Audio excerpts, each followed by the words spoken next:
জলে ভাপিয়ে যে এত সুন্দর একটা কেক হয় না দেখলেই বুঝতেই পারবেন না। দেখুন আমি কিরকম বানিয়েছি আর কত সুন্দর সফট হয়েছে, এই দেখুন। আর উপরটাও কি সুন্দর হয়েছে, নিচেটাও খুব সুন্দর হয়েছে, দেখতেও খুব সুন্দর আর খুব সুন্দর সফট। এরকম করে বাড়িতে বানাও আর বানিয়ে দেখুন, আর খেতেও খুব সুন্দর লাগে।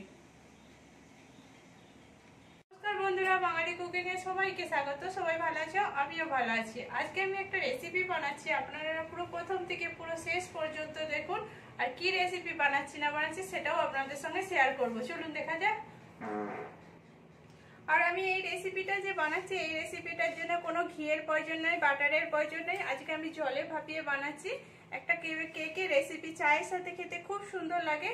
আর দেখুন এখানে আমি সুজিটা নিয়েছি, এখানে আমি যে 1 বাটি সুজি নিয়েছি, এটাকে আমি গুঁড়িয়ে নেবো। যে কোনো সুজি নেন না কেন, এটা একটু গুঁড়িয়ে নিলে কিংবা মুখেতে লাগবে না, খাওয়ার সময় খুব সুন্দর লাগবে। আর আমি সেই বাটির হাফ বাটি আমি চিনি নিয়ে নিয়েছি। চিনি আর এলাচটাকেও আমি গুঁড়ো করে নিচ্ছি, আর এখানে সুজিটাকেও গুঁড়ো করে নিচ্ছি। গুঁড়ো করে ফিরে আসছি। এখানে আমি সুজিটা পিষে নিয়েছি। সুজিটা এই দেখুন বারিক করে ভালো করে পিষে নিয়েছি। এখানে পুরো বাড়িটা ভালো করে বিছানো হয়ে গেছে। আর এখানে অবধি যে সকল বন্ধুরা দেখেছেন প্লিজ একটা লাইক দিয়ে দিবেন। পুরনো বন্ধুদের অসংখ্য ধন্যবাদ। নতুন বন্ধুদের জানাচ্ছি আমার যদি ভিডিওটা কিছু অংশ ভালো লেগে থাকে তাহলে সাবস্ক্রাইব করে পাশে থাকবেন। এখানে আমি সেই এলাচটা চিনিটা যে দেখিয়েছিলাম সেটা আমি পুরো গুঁড়িয়ে নিয়েছি। এবার এখানে আমি দিয়ে দিচ্ছি এটা।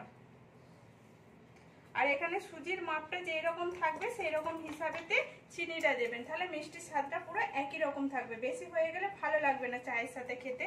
এখানে আমি চিনিটা দিয়ে দিলাম। এবার এখানে আমি দুধ গুঁড়ো দিয়ে দিচ্ছি। এখানে লিকুইড গুঁড়ো দুধ দিতে পারেন, আর না হলে গুঁড়ো দুধও দিতে পারেন, কিংবা জল দিয়েও বানাতে পারেন। এখানে আমি দিয়ে দিচ্ছি 3 চামচের মতো গুঁড়ো দুধ দিয়ে দিচ্ছি। এখানে আমি দুধটা দিয়ে দিলাম পুরোটা। এবার আমি এখানে দই দিয়ে দিচ্ছি। এখানে আমি দইয়ের পরিমাণটা যেই বাটির মাপেতে আমি সুজি নিয়েছিলাম সেই বাটির মাপেতে হাফ বাটি আমি দই দিয়ে দিলাম। 100 গ্রাম যদি এই সুজি থাকে তাহলে 50 গ্রাম দই দিয়ে দিতে হবে। এবারে এটাকে আমি ভালো করে মিশিয়ে নিচ্ছি। আগে এটা ভালো করে মিশিয়ে নিই।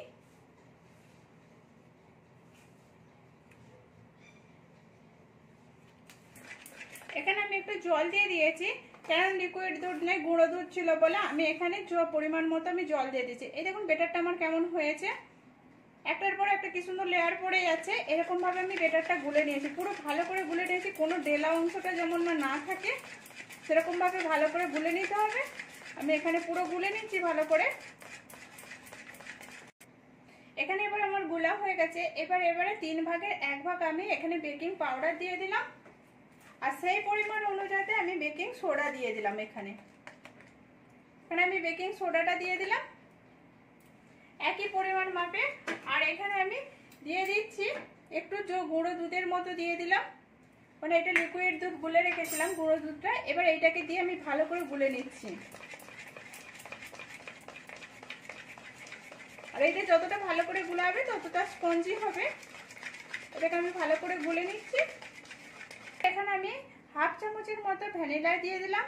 এখানে দিয়ে দিলে এটা স্বাদটা খুব সুন্দর আসবে। এটা দিয়ে আমি এবার একটু ঘেঁটে নিচ্ছি, হালকা করে ঘেঁটে নিচ্ছি। এবারে এখানে একটা জায়গা নিয়ে নিয়েছি, এই জায়গাটা ট্রেটার মধ্যে আমি বসাবো। একটু তেল নিয়ে নিয়েছি, তেলটা দিয়ে ব্রাশে করে ভালো করে বুলিয়ে নিচ্ছি চারদিকটা। আমি পুরো বাটিটার মধ্যে চারদিকে লাগিয়ে দিচ্ছি, যাতে এদিকে ভালো করে কেকটা বেরিয়ে যাবে, সেই জন্য আমি তেলটা ভালো করে লাগিয়ে নিলাম। তেল মাখানো আছে, আর এটা একটু আমি গুলে নিয়েছি। এবার আমি আস্তে আস্তে এটাকে আমি ঢেলে নিচ্ছি। এই দেখুন এখানে আমি পুরোটাই ঢেলে নিলাম। ভালোভাবে এটাকে ঢেলে নিতে হবে। এবার এটা আমি ঢেলে নিয়েছি, একটু হালকা করে ঝাঁকিয়ে নিচ্ছি। এই দেখুন যাতে ভালো করে সেট হয়ে যায় এটার মধ্যে, বাটিটার মধ্যে। এই দেখুন আমার এখানে দেওয়া হয়ে গেছে ভালো করে। আর এখানে আমি বাটিটাতে কোড়াটাতে জল দিয়ে দিয়েছি। জলটা আমার গরম হয়ে গেছে, একটা স্ট্যান্ড লাগিয়ে দিয়েছি। এবার এটা আমি বসিয়ে দিচ্ছি। এটা বসিয়ে দিয়ে এবার আমি এটা ঢাকা দিয়ে দিচ্ছি। এবার আর 10 মিনিটের মধ্যে আমি অপেক্ষা করব। এখানে আমার 10 মিনিট হয়ে গেছে, আমি এবার খুলে দেখছি। এই দেখুন আমার কেকটা কত সুন্দর ফুলেছে। আর এই দেখুন আমি হাত লাগিয়ে দেখছি কত সুন্দর নরমও হয়েছে। আর হাতে কিন্তু আমার কোনোভাবে লাগেনি। আমি একটা কাঁচি নিয়ে নিয়েছি, নিয়ে আমি দেখে নিচ্ছি এটা। এই দেখুন আমার কোনোভাবেই লাগেনি, তার মানে এটা আমার পুরো হয়ে গেছে। এটাকে এবার আমি নামিয়ে ঠান্ডা করে নিচ্ছি, আগে ঠান্ডা করে তারপরে ফিরে আসছি। এখানে আমার ঠান্ডা হয়ে গেছে, এবার আমি ছুরিটা দিয়ে একটু ঘুরিয়ে নিচ্ছি। এই দেখুন এরকম করে আমি হালকা হাতেতে ঘুরিয়ে নিচ্ছি চারদিকটা একইভাবেতে। এই দেখুন আমার এখানে ঘোরানো হয়ে গেছে। এবার এইটাকে আমি রেখে দিচ্ছি। এর উপরে আমি একটা প্লেট নিয়েছি, প্লেটটা আমি ঢাকা দিয়ে দিচ্ছি। দিয়ে এবার এটাকে আমি উল্টে দেবো, দিয়ে একটু সাইড থেকে টিপে দিচ্ছি। এখানে আমি এটা তুলে নিচ্ছি। এই দেখুন কত সুন্দরভাবে উঠেছে। এই দেখুন আমার কিন্তু বাটিতে কোনোভাবে কিছু লেগে নাই। আর এইটা কেমন হয়েছে এটাও আমি দেখাচ্ছি। এই দেখুন উপরটা কত সুন্দর হয়েছে, আর নিচটাও কত সুন্দর হয়েছে। এটাকে এবার আমি কেটে নিচ্ছি।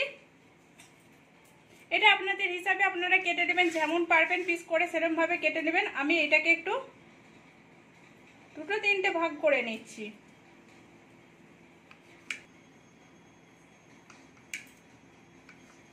এখানে আমি করে কেটে নিয়েছি লম্বা লম্বি ভাবে। এবার এটাকে আমি শেপ দিয়ে দিচ্ছি একটা। এই দেখুন এবার আপনারা করবেন, যেরকম সাইজ করবেন সেরকম হিসাবে করবেন। এই দেখুন কত সুন্দর হয়েছে, আর কতটা নরম হয়েছে, আর খেতেও খুব সুন্দর। জলে ভাপিয়ে যে এত সুন্দর হয়, না দেখলে আর না খেলে বুঝতেই পারবেন না।